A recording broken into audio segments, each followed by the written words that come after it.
मकर संक्रांति क्यों मनाते हैं आप नहीं जानते होंगे। इसके ये पौराणिक रहस्य।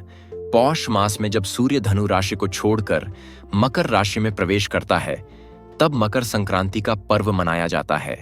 और सूर्य धनु राशि से मकर राशि में प्रवेश करता है, इसीलिए इसे मकर संक्रांति के नाम से जाना जाता है। यह एकमात्र ऐसा त्योहार है जिसे संपूर्ण भारतवर्ष में मनाया जाता है, चाहे इसका नाम व मनाने तरीका कुछ भी हो। लेकिन वैसे तो यह पर्व जनवरी माह की 14 तारीख को मनाया जाता है, लेकिन कभी कभी यह त्योहार 12, 13 या 15 तारीख को भी मनाया जाता है, क्योंकि यह त्योहार पूरी तरह से सूर्य के मकर राशि में प्रवेश करने के दिन मनाया जाता है। और सूर्य सामान्यतः 12, 13, 14 या 15 जनवरी में से किसी एक दिन ही मकर राशि में प्रवेश करता है। इस बार भी यह पर्व 15 को ही मनाया जाएगा। हिंदू धर्म में माह को 2 पक्षों में बांटा गया है, कृष्ण पक्ष और शुक्ल पक्ष। ठीक इसी तरह से वर्ष को भी 2 अयनों में बांटा गया है, उत्तरायण और दक्षिणायण। यदि दोनों को मिला दिया जाए तो 1 वर्ष पूर्ण हो जाता है। मकर संक्रांति के दिन से सूर्य की उत्तरायण गति प्रारंभ हो जाती है, इसलिए मकर संक्रांति को उत्तरायण भी कहते हैं। हिंदू धर्म की मान्यताओं के अनुसार इस दिन भगवान विष्णु ने असुरों का अंत कर उनके सिरों को मंदार पर्वत में दबाकर युद्ध समाप्ति की घोषणा की थी। इसीलिए इस मकर संक्रांति के दिन को बुराइयों और नकारात्मकता को समाप्त करने का दिन भी मानते हैं। इस त्योहार को अलग अलग प्रांतों में अलग अलग नामों से मनाया जाता है।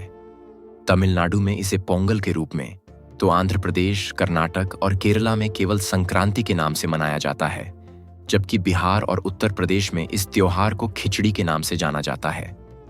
उत्तरायण को देवताओं का दिन अर्थात सकारात्मकता का प्रतीक माना जाता है। इसीलिए इस दिन जप, तप, दान, स्नान, श्राद्ध, तर्पण आदि धार्मिक क्रियाकलापों को विशेष महत्व दिया जाता है। क्यों मनाते हैं मकर संक्रांति?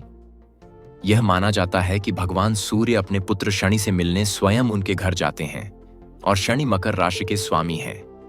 इसलिए इस दिन को मकर संक्रांति के नाम से जाना जाता है। पवित्र गंगा नदी का भी इसी दिन धरती पर अवतरण हुआ था, इसलिए भी मकर संक्रांति का पर्व मनाया जाता है। महाभारत में पितामह भीष्म ने सूर्य के उत्तरायण होने पर ही स्वेच्छा से शरीर का परित्याग किया था। इसका कारण यह था कि उत्तरायण में देह छोड़ने वाली आत्माएं या तो कुछ काल के लिए देवलोक में चली जाती हैं या पुनर्जन्म के चक्र से उन आत्माओं को छुटकारा मिल जाता है, जबकि दक्षिणायण में देह छोड़ने पर आत्मा को बहुत काल तक अंधकार का सामना करना पड़ सकता है। स्वयं भगवान श्री कृष्ण ने भी उत्तरायण का महत्व बताते हुए कहा है कि उत्तरायण के 6 मास के शुभ काल में जब सूर्य देव उत्तरायण होते हैं और पृथ्वी प्रकाश में रहती है, तो इस प्रकाश में शरीर का परित्याग करने से व्यक्ति का पुनर्जन्म नहीं होता है और ऐसे लोग सीधे ही ब्रह्म को प्राप्त होते हैं। इसके विपरीत जब सूर्य दक्षिणायण होता है और पृथ्वी अंधकारमय होती है, तो इस अंधकार में शरीर त्याग करने पर पुनः जन्म लेना पड़ता है। अनेक स्थानों पर इस त्योहार पर पतंग उड़ाने की परंपरा प्रचलित है।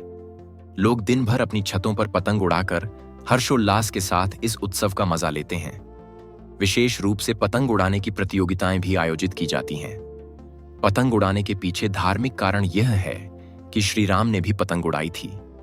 गुजरात व सौराष्ट्र में मकर संक्रांति पर कई दिनों का अवकाश रहता है और यहाँ इस दिन को भारत के किसी भी अन्य राज्य की तुलना में अधिक हर्षोल्लास से मनाया जाता है। संक्रांति और सेहत।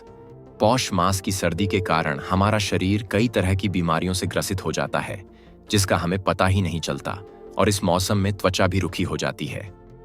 इसीलिए जब सूर्य उत्तरायण होता है तब इसकी किरणें हमारे शरीर के लिए औषधि का काम करती हैं और पतंग उड़ाते समय हमारा शरीर सीधे सूर्य की किरणों के संपर्क में आता है, जिससे अनेक शारीरिक रोग जो हम जानते ही नहीं हैं, वे स्वतः ही नष्ट हो जाते हैं।